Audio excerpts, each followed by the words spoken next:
Une cour de justice malaisienne a mis en examen deux femmes pour accusées du meurtre de Kim Jong-nam, le demi-frère du dirigeant de la RPDC. C'est dans un tribunal que Siti Aisyah, une Indonésienne de 25 ans, et Doan Thi Huong, une Vietnamienne de 28 ans, sont apparues pour la première fois publiquement depuis leur arrestation.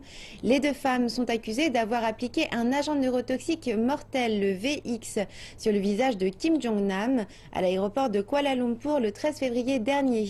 Elles affirment qu'elles pensaient participer à une sorte de farce télévisée. Les deux femmes pourraient être condamnées à la peine de mort si elles sont reconnues coupables d'assassinat.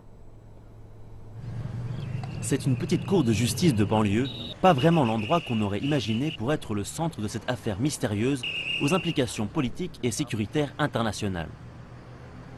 Deux convois protégés par des commandos de police lourdement armés ont amené au tribunal Doan Thi Huong, vietnamienne de 28 ans, et Siti Aisyah, indonésienne de 25 ans, pour qu'elles y fassent leur première apparition depuis la mort de Kim Jong-nam. Les résultats de l'autopsie ont montré que ce dernier avait été empoisonné avec une arme chimique extrêmement toxique, l'agent neurotoxique VX. L'apparition des deux femmes dans le tribunal a été brève. Elles portaient les mêmes vêtements que ceux qu'elles portaient le jour de leurs arrestations. Les accusations ont été lues à haute voix. Elles sont accusées d'assassinat et encourent la peine de mort.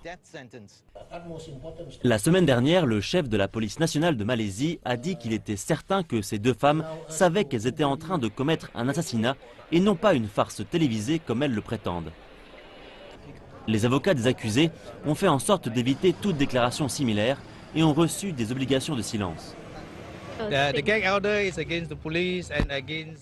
L'obligation de silence est contre la police et contre tout potentiel témoin pour éviter de faire des déclarations publiques qui ont tendance à l'incriminer ou qui ont tendance à compromettre sa défense. Elle allait parfaitement bien, elle était calme, mais elle est stressée évidemment car elle fait face à une peine de mort. A-t-elle compris l'accusation portée contre elle? Elle l'a comprise, elle a dit « je suis innocente ».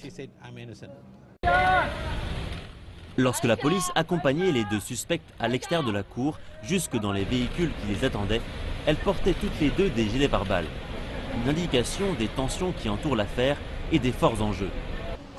Il est prévu que les deux femmes devraient apparaître à nouveau ici le 13 avril, date à laquelle la procédure judiciaire sera renvoyée vers la haute cour de justice du pays.